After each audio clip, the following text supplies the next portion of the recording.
কথা।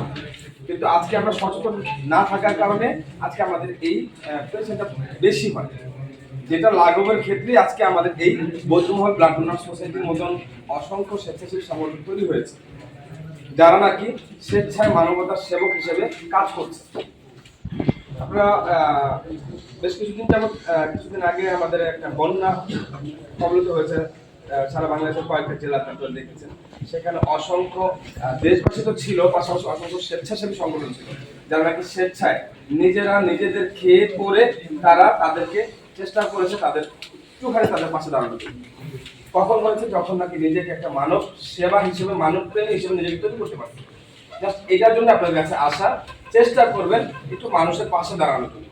সেটার ক্ষেত্রে পাশাপাশি যতটুকু সম্ভব হয় এটা নিয়ে আমরা চেষ্টা করতেছি আপনাদের এখান থেকে একটা ক্যাম্পাস টিম তৈরি করতে, যাতে আপনি একটা রক্তের যোগান দিতে আপনি আপনার স্থান থেকে, আপনি আপনার পার্শ্ববর্তী আপনার ফ্রেন্ড সার্কেল থেকে তৈরি করতে পারেন।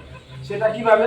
যেমন আপনি আপনার পড়ালেখার জায়গাটাকেও না পড়ে পরিপূর্ণতা আয়ত্ত করতে পারবেন না, ঠিক এই স্থানটাকে তৈরি করতে গেলে আপনাকে একটা স্থান তৈরি করতে হবে। সেটার জন্য আমরা চাইছি আমাদের একটা ক্যাম্পাস টিম তৈরি করার।